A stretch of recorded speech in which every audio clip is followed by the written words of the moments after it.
Western Europe, June 1944. On the 6th of June 1944, the Allies launch Operation Overlord, the invasion of mainland Europe through the Normandy beaches. Initial successes led to the establishment of a beachhead focused on Caen and the Carentan Peninsula. In late July, U.S. forces prepare Operation Cobra to break out of this stalemate, and the British and Canadian troops continue to slug it out with the German foes around Caen. The Germans, however, deploy the first of the technology that they have gleaned from the Rift, and after the success of Allied landings, Allied High Command is ill-prepared for a strong German counterattack.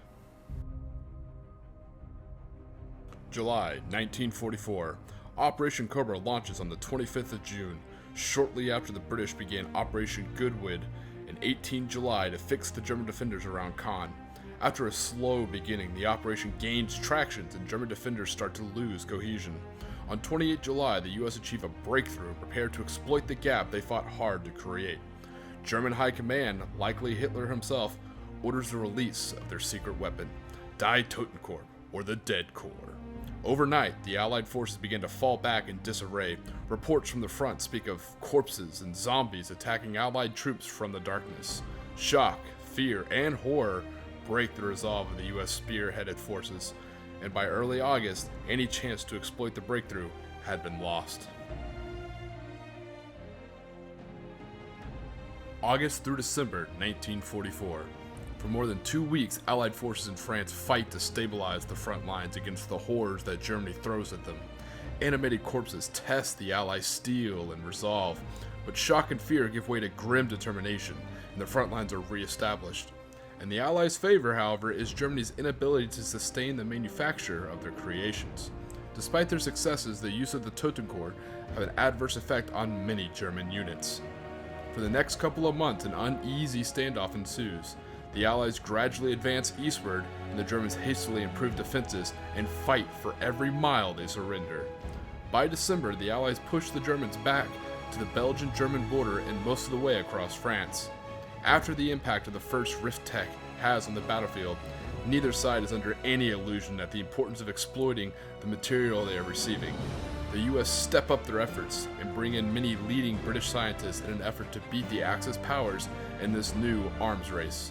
Unfortunately for the US, at least one of the British scientists, Arthur Clifton, is also spying for the Soviets. January to March 1945, the Germans launch Operation Watch on the Rhine through the Ardennes forest, convinced that surprise will allow them to split the US and British armies and drive a wedge through to the Atlantic Ocean to restrict the increasingly significant logistical operations in the Allied rear. The Battle of the Bulge, as it becomes known, is hugely successful for the Germans, throwing untested US units into panic as dealing with 2 new German weapons in addition to battle-hardened German infantry and tanks, the use of free-roaming German light Panzermechs known as Spiders, and the horror of the Schreckwolfen hunters send some units fleeing into the rear before they even see the other German forces.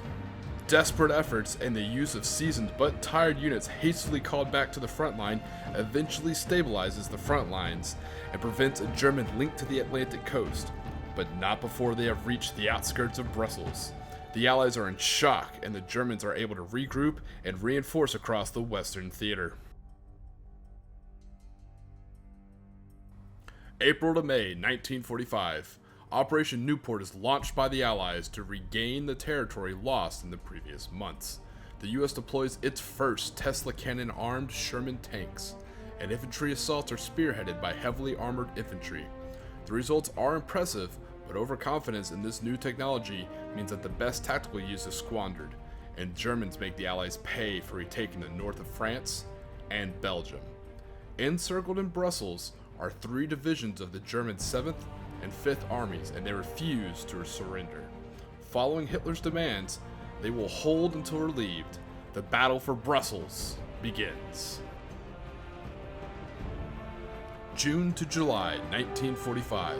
With troops on the Western Front exhausted after almost 5 months of heavy fighting, Hitler surprises the Allies again by striking south at the under-resourced American forces in Italy.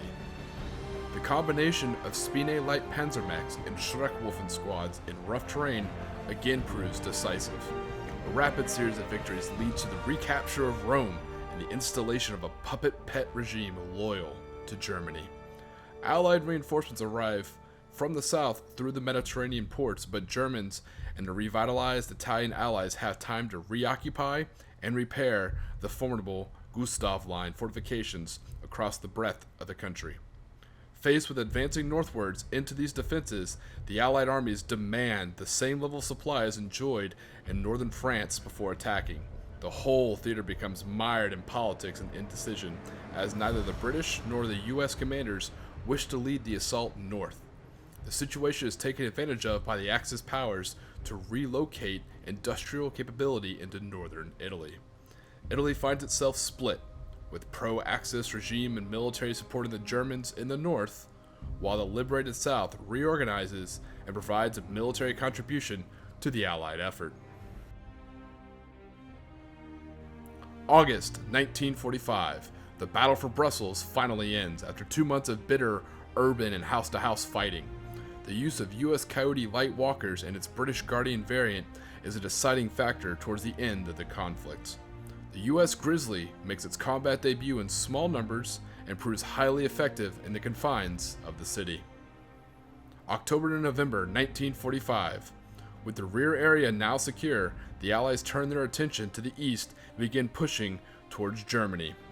Friction between Patton and Montgomery continues to impact the Allies, and Eisenhower is forced to mediate again and again to the detriment of concerned action on the ground. Variants of the Grizzly, the Brune and the Kodiak, are deployed to good effect, but the gains they make in the day are often countered by the terror inflicted on US troops at night.